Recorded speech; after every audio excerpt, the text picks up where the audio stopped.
사도신경으로 신앙 고백 드리겠습니다. 전능하사 천지를 만드신 하나님 아버지를 내가 믿사오며 그 외아들 우리 주 예수 그리스도를 믿사오니 이는 성령으로 잉태하사 동정녀 마리아에게 나시고 본디오 빌라도에게 고난을 받으사 십자가에 못 박혀 죽으시고 장사한 지 사흘 만에 죽은 자 가운데서 다시 살아나시며 하늘에 오르사 전능하신 하나님 우편에 앉아 계시다가 저리로서 산자와 죽은 자를 심판하러 오시리라. 성령을 믿사오며 거룩한 공예와 성도가 서로 교통하는 것과 죄를 사하여 주시는 것과 몸이 다시 사는 것과 영원히 사는 것을 믿사옵나이다. 아멘. 오늘 은혜 받으실 하나님의 말씀은 요한복음 13장 1절에서부터 20절까지의 말씀입니다. 유월절 전에 예수께서 자기가 세상을 떠나 아버지께로 돌아가실 때가 이룬 줄 아시고 세상에 있는 자기 사람들을 사랑하시되 끝까지 사랑하시니라. 마귀가 벌써 시몬의 아들 가롯 유다의 마음에 예수를 팔려는 생각을 넣었더라. 저녁 먹는 중 예수는 아버지께서 모든 것을 자기 손에 맡기신 것과 또 자기가 하나님께로부터 오셨다가 하나님께로 돌아가실 것을 아시고 저녁 잡수시던 자리에서 일어나 겉옷을 벗고 수건을 가져다가 허리에 두르시고 이에 대야에 물을 떠서 제자들의 발을 씻으시고 그 두르신 수건으로 닦기를 시작하여 시몬 베드로에게 이르시니 베드로가 이르되 주여 주께서 내 발을 씻으시나이까.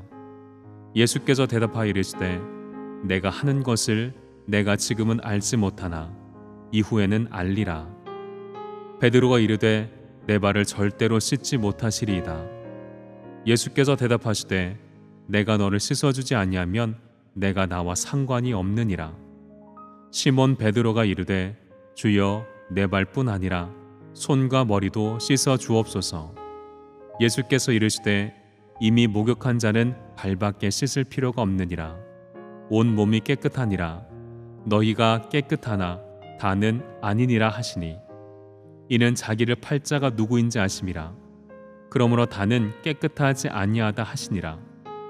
그들의 발을 씻으신 후에 옷을 입으시고 다시 앉아 그들에게 이르시되 내가 너희에게 행한 것을 너희가 아느냐. 너희가 나를 선생이라 또는 주라 하니 너희 말이 옳도다. 내가 그러하다. 내가 주와 또는 선생이 되어 너희 발을 씻었으니 너희도 서로 발을 씻어주는 것이 옳으니라. 내가 너희에게 행한 것 같이 너희도 행하게 하려 하여 본을 보였노라. 내가 진실로 진실로 너희에게 이르노니 종이 주인보다 크지 못하고 보냄을 받은 자가 보낸 자보다 크지 못하나니 너희가 이것을 알고 행하면 복이 있으리라. 내가 너희 모두를 가리켜 말한 것이 아니니라. 나는 내가 택한 자들이 누구인지 알미라. 그러나 내 떡을 먹는 자가 내게 발꿈치를 들었다 한 성경을 응하게 하려는 것이니라. 지금부터 일이 일어나기 전에 미리 너희에게 일러둠은 일이 일어날 때에 내가 그인 줄 너희가 믿게 하려 함이로다. 내가 진실로 진실로 너희에게 이르노니 내가 보낸 자를 영접하는 자는 나를 영접하는 것이요 나를 영접하는 자는 나를 보내신 이를 영접하는 것이니라. 아멘.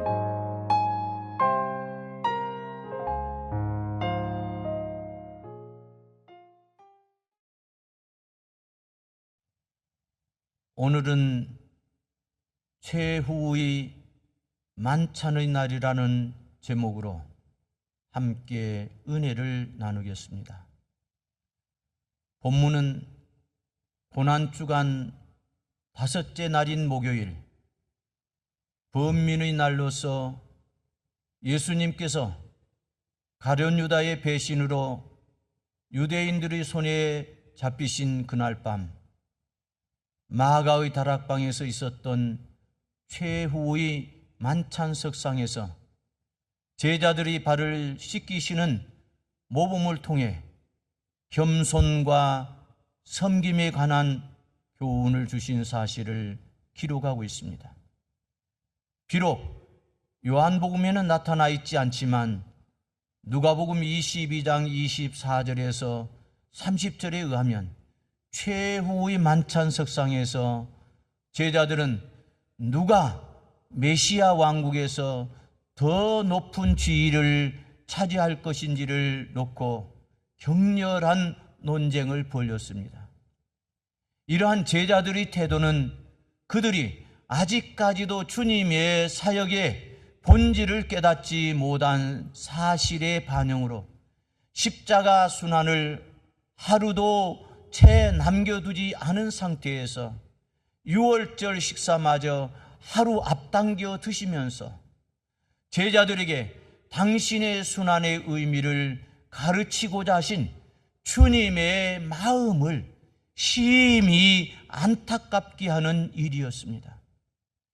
이에 예수님께서는 제자들의 그러한 모습을 보시고 식사 도중에 제자들의 발을 씻기심으로 너희 중에 큰 자는 너희를 섬기는 자가 되어야 하리라는 교훈을 몸소 실천해 보이신 것입니다. 유대의 풍습에 따르면 타인의 발을 씻겨주는 일은 그 집안의 가장 비천한 종에게 맡겨진 책무였습니다. 그런데도 예수님께서 친히 수건을 허리에 두르시고 제자들의 발 아래 무릎을 꿇은 채 일일이 그들의 발을 씻어주신 것은 오로지 출세욕과 교만에 사로잡힌 제자들을 깨우치기 위해 겸손과 봉사의 본을 친히 보이신 것이었습니다.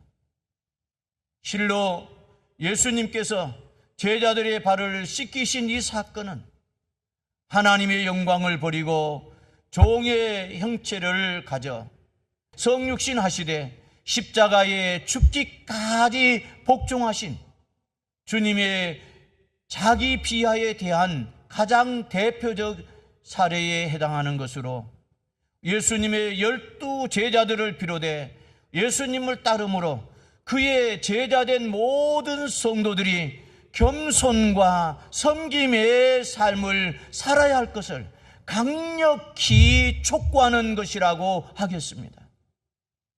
14절을 보면 주님은 너희도 서로 발을 씻기는 것이 옳으니라 라고 말씀하셨습니다. 그런데 34절에 보면 주님은 그 세족식의 자리에서 서로 사랑하라라는 새 계명을 주셨음을 볼 수 있습니다.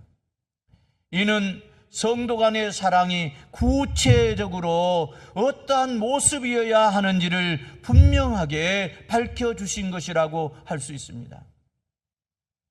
그런데 우리는 요한복음과 다른 공간복음서 사이에 현저한 구조적 차이가 있다는 점을 인식하면서 이 말씀을 볼 때 이러한 주님의 말씀과 계명에는 좀 더 중요한 의미가 담겨 있음을 알 수 있습니다. 여러분, 마태, 마가, 누가복음으로 이어지는 공간복음서를 보면 한결같이 주님께서 최후의 만찬을 거행하시며 성찬식을 영원한 규례로 세우셨음을 알 수 있습니다. 곧 떡을 주시며 이것은 너희를 위하여 주는 내 몸이라 너희가 이를 행하여 나를 기념하라고 말씀하셨고 또 잔을 주시며 바로 이 잔을 내 피로 세우는 새 언약이라고 말씀하신 것입니다. 그래서 신학자들은 이 말씀을 각각 떡의 말씀과 잔의 말씀이라고 부르며 성찬 예식의 근거 말씀으로 삼고 있습니다. 그런데 요한복음을 보면 성찬식의 기록 가운데에 이 말씀이 완전히 생략되어 있습니다. 그리고 대신 바로 이 세족식의 예식과 새 계명이 기록되어 있는 것입니다. 따라서 이를 종합해 보면 주님께서는 최후의 만찬석상에서 제자들에게 떡과 잔을 나누는 성찬 예식을 거행하라는 것과 서로의 발을 씻기는 행위로 대표되는 섬김의 명령을 하셨음을 알 수 있습니다. 그리고 우리는 이들 예식과 명령을 곰곰이 생각할 때 이들 사이에는 떼어놓을 수 없는 깊은 연관관계가 있음을 발견할 수가 있습니다. 곧 성찬식이 세례와 더불어 그리스도와 연합을 상징한다면 세족식은 십자가 피를 통한 죄 씻음과 동시에 이웃과 세상에 대한 섬김이라는 실천적 의미를 갖는다는 것입니다. 따라서 세례와 성찬이 그리스도와 연합의 외적 표현이라면 세족식과 섬김은 그러한 성례를 마친 성도의 구체적 삶의 내용인 것입니다. 그런데 오늘날 교회와 성도들의 모습을 보면 이러한 주님의 명령과 성례가 완전히 분리되어 있을 때가 많은 것을 종종 보게 됩니다. 그리하여 세례와 성찬식은 매우 엄숙하게 거행했으면서도 뒤이어 원수처럼 으르렁거리며 다투는 것입니다. 하지만 이러한 모습은 실로 그리스도의 성례전을 조각내는 행위일 뿐만 아니라 세례와 성찬을 껍데기로 만드는 중대한 범죄가 아닐 수 없습니다.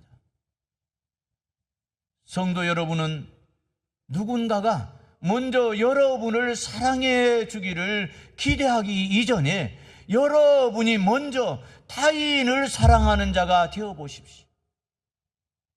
또 세상이 부패했다고 푸념만 하고 있을 것이 아니라 먼저 여러분부터 세상적인 분위기를 천국의 분위기로 일신시키는 선도자가 되시기를 바랍니다.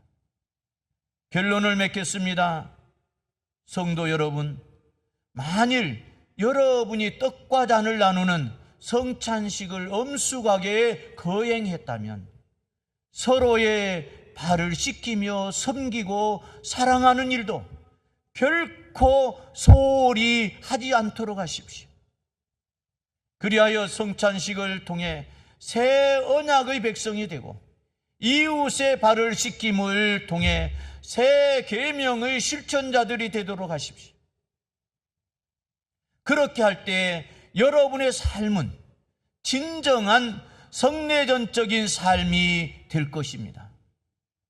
여러분을 통해 하나님이 크게 영광을 받으시고 복을 주시기를 축원합니다. 아멘. 사랑하시는 아버지 하나님, 오늘은 고난주간 5번째 날이며 성목요일입니다. 우리 광장교회에서는 교회의 부흥과 담임 목사와 교역자를 위해서 그리고 각자의 신앙과 가족 구원을 위해서 기도하기로 정한 날입니다. 하나님 아버지, 우리 광장교회 출석 목표가 2,000명입니다. 하나님께서 크게 은혜 주시고 축복해 주셔서 2,000명 출석 목표가 꼭 이루어지게 하여 주시옵소서. 그리고 하나님 아버지, 저를 비롯해서 우리 교역자들과 전 성도들이 모두가 다 성령 충만하게 하시고 또 큰 믿음을 갖게 하여 주시옵소서. 그러므로 하나님 아버지, 늘 주의 말씀에 순종하여 믿음으로 살게 하여 주시옵소서. 하나님, 우리 성도들의 가족 구원을 위해서 기도합니다. 믿지 않는 가족들에게 복음을 전할 수 있는 그러한 믿음을 주시고 은혜를 주시옵소서. 복음을 전할 때에 하나님께서 크신 능력을 더해 주셔서 믿지 않는 가족들이 다 예수 그리스도를 믿고 구원을 받아서 믿음의 가정을 이루게 도와주시옵소서. 그러므로 믿음의 가정을 이루어 살 때에 그 가정이 형통한 가정이 되게 도와주시고 축복받는 가정이 될 수 있도록 은혜를 베풀어 주시옵소서. 예수님의 이름으로 기도하옵나이다. 아멘.